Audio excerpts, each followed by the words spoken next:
Weak and naive boy awakens his dormant power, becoming the strongest in the Tower of Gods. Bam wakes up in a mysterious place, feeling confused and overwhelmed. Suddenly, he was startled by Hedon, the caretaker of the tower, who had crept up on him.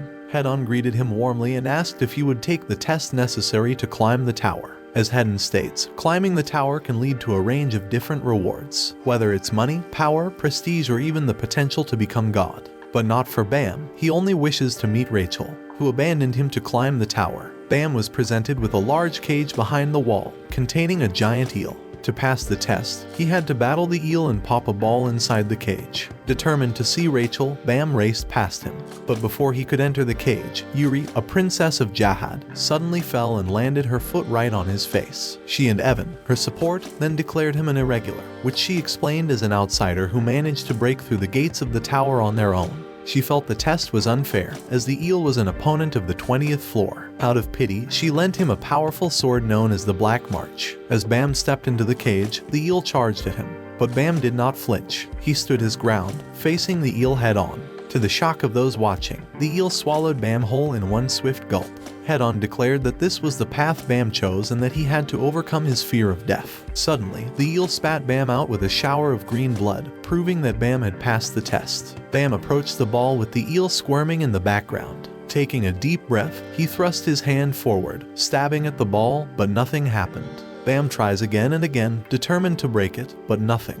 His mind starts to flood with memories from when he met Rachel. He was on top of a large pile of rocks, hitting the roof with a stone. But he slips and slides down the pile. However, the roof collapsed. An array of yellow light emerged with Rachel appearing. They sat together, and he revealed that he couldn't remember anything. But Rachel was there to help, teaching him how to read and write, how to love, and told him about the Tower of God and her wish to reach the top and see the starry sky. Rachel had told Bam about the sky at the top of the tower, a sight filled with countless beautiful stars. Bam told Rachel that the stars were just like her. She lovingly asked him where he had learned such a thing, before affectionately patting his head. But on that same day, Rachel made the decision to climb the tower, leaving Bam behind. Bam was determined to catch up to her, but when he finally did, Rachel vanished. Back in the present, Bam is still trying to make the ball break. He eventually shouted it at the ball in a desperate attempt to wake up the eel. At this point, Evan had an idea. He suggested Bam ask the sword to lend its strength. Bam's call for help is answered when a mysterious woman appears before him and takes down the monster. She then granted Bam the strength to climb the tower and transported him to the next floor. Evan and Yuri watched in distress as Bam departed with the Black March. With no other choice, the two set out to retrieve the sword.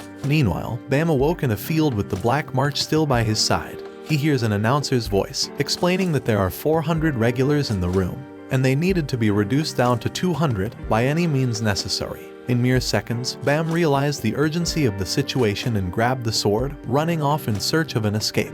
The competitors clashed fiercely, with Bam barely escaping death on multiple occasions. He thought he was alone, but suddenly, he finds himself surrounded by 3 opponents: a huge multi-eyed creature, a blue-haired guy named Kun with a briefcase, and an aggressive alligator named Rak, all out to get him. The blue-haired man turned around, ready to leave Bam to face the other 2 alone, because he was searching for powerful allies. But then he noticed the Black March in Bam's hands and decided to help.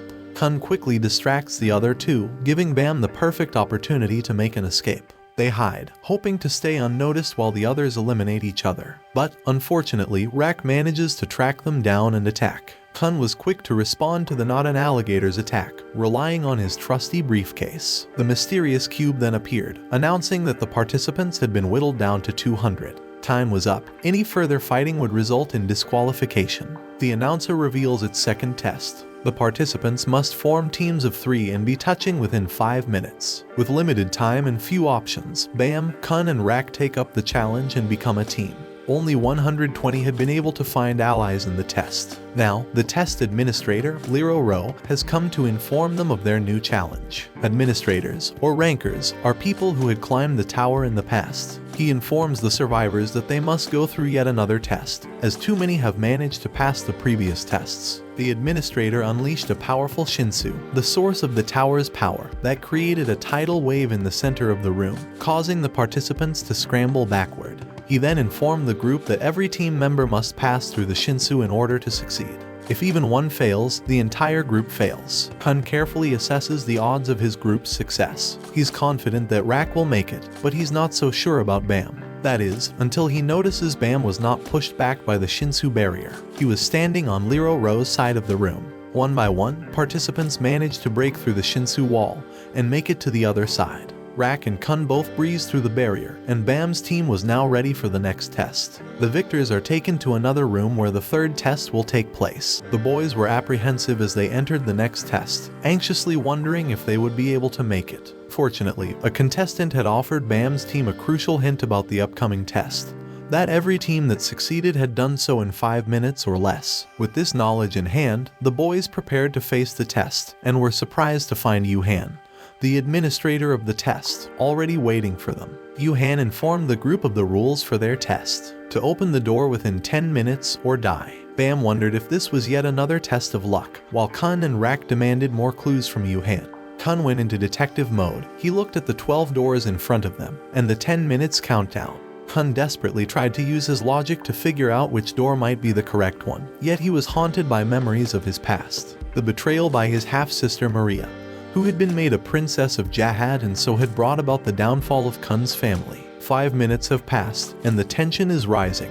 But Rak had had enough. He screams about the 2 things he hates most in this world: thinking and needles. Taking matters into his own hands, he kicked open a random door. His team had passed the test. All they had to do was open a door, any door. After the test, Liro Ro announced an extraordinary bonus test. Participation was voluntary, but the winning team would get permission to climb the tower without having to pass another test. An irresistible offer, all teams agreed to join. The bonus test was called the Crown Game and consisted of 5 challenging rounds. Teams had to try to seize a crown and then defend it. The team member who has possession of the crown must put it on their head and sit on a throne until the game comes to an end. Another team from a different testing area had decided to join in on the test. Anak and Hatsu were eager to finish the test and went first. Anak single-handedly took out the enemy group with her powerful vine whip, shocking the crowd. But before the next match could begin, Bam looked up and noticed a hooded, blonde figure slinking around the arena. He quickly recognized the figure. It was Rachel. Bam's team had made the decision to sit out the second round. As they watched the other teams battle it out, the Black March sword in Bam's hands began to rattle uncontrollably, making him struggle to keep it under control. Anak noticed the sword's reaction and strode towards him, her eyes demanding an answer from Bam as to why he was in possession of the Black March. She commanded him to give it up, asserting her rightful place as the Princess of Zahad.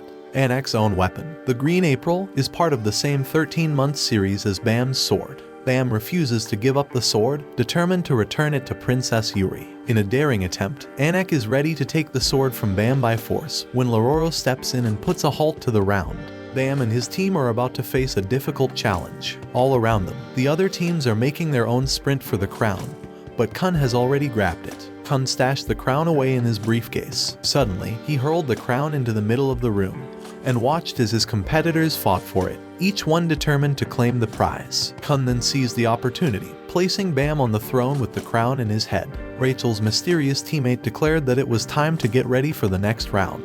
She asked if it was alright to kill all of their competitors. Rachel paused, looking long and hard at Bam, before finally giving her answer, yes. The mysterious team led by Rachel is ready to battle, and as the teams clash, Rachel stands near Bam's throne wearing a mysterious cape.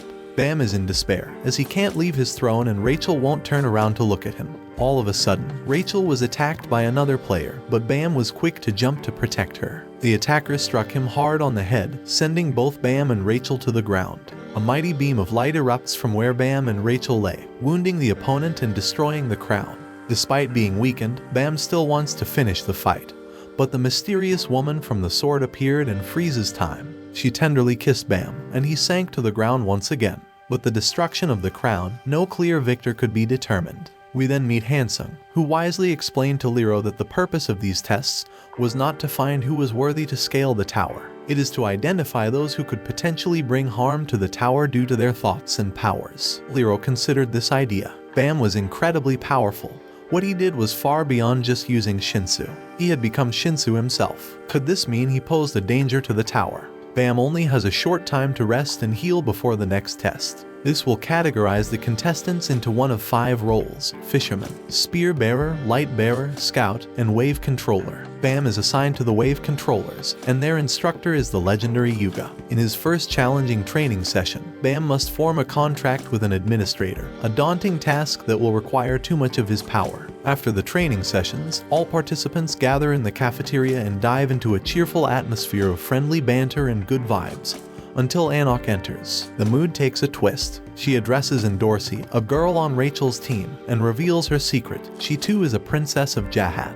It's time for the next test, and the participants are split into 2 teams. Team A, with Kun and Anok among others, gets to go first. They select someone to wear a red badge and must defend it until the end. The examiner has to take the other team's badge while they were trying to steal his. Kun and Anok managed to pass the test, even though Kun betrayed his team. Now it was Team B's turn. Bam, Dorsey, and a few fellas. After a brief dispute, Dorsey got to wear the badge. But then something unexpected happened. Dorsey suddenly turned against her own team, killing the 2 fishermen. Ho has a plan of his own. Recently, she received an anonymous letter suggesting a drastic solution to her problem with Bam: kill Rachel. Ho holds a deep-seated resentment against Bam, who has an easy time of everything and always seems to have the advantage. When Bam and the examiner found Ho, he was holding Rachel hostage at knife point. An intense struggle ensued, and, in the heat of the moment, Ho accidentally stabbed Rachel in the back. In a desperate attempt to save her, Bam used a shinsu technique, a powerful technique that even the examiner had taken hundreds of years to master. Rachel is bleeding heavily in Bam's arms, and Ho raises her knife and plunges it into her own chest. Dorsey arrives on the scene, and with Bam's help, she manages to outwit Quant and steal his badge, leading Team B to victory. Rachel had suffered stab wounds in her back, leaving her unable to walk, yet Bam had promised to carry her to the top of the tower. The next day, the results of the test were announced. Everyone had passed, but, sadly, Rachel was unable to take part in the next tests due to her injuries and was thus unfortunately failed. Kun was indignant about this, and so he demanded to take the administrator's test. But Hansung was quick to explain that only an irregular, someone who entered the tower on their own, could take the administrator's test. Bam steps forward, astonishing his companions as he reveals that he is an irregular. To the amazement of all, he is granted permission to take the test with Rachel. The other participants are then presented with a daring opportunity to help the 2 and, if successful, climb up the tower by the shortest route. When the test starts, Bam and Rachel find themselves deep beneath the sea in a mysterious shinsu bubble, surrounded by shimmering waters. Their mission: to wait patiently until dolphins spin a magical net around them, before being devoured and spat out by the net dolphin queen. Meanwhile, back on land, the other participants must bravely battle against all kinds of creatures in order to keep things running smoothly and protect the dolphins. Suddenly, a monstrous creature called the Bull appeared, intent on destroying the shinsu bubble and attacking Bam. Bam used powerful shinsu balls to fight back, but the Bull was too powerful. The Bull devoured him, but then something unexpected happened. The Bull writhed in agony and exploded from the inside. Bam fell into Rachel's arms, and together they were dragged upwards by the net dolphin queen. Their goal was finally within reach. Rachel was about to watch the stars at the top of the tower, and Bam will always be by her side. But when Bam reached out to her, she stood up and pushed him into the endless falling abyss. Rachel didn't just want to look at stars, she wanted to be one. Head-On knew this the moment she stepped into the tower and gave Rachel an impossible task: to kill Bam if she wanted to climb the tower. Since then, Rachel had been counting the days until the perfect opportunity arose. Bam easily had what Rachel craved the most: friendships, respect, power, and incredible strength. Rachel felt her anger and jealousy grow and grow, until finally, the perfect chance presented itself to get rid of Bam in the final test. But Rachel's plan didn't just work, it had a remarkable outcome. The remaining participants, mourning Bam's supposedly tragic accidental death, made a promise together to fulfill Bam's greatest wish: to take Rachel to the top of the tower. But Bam awoke at the bottom of the lake, and as he opened his eyes, he saw a mysterious woman who offered to train him so he could climb the tower and find his answers. Watch this next video. See you on the next one.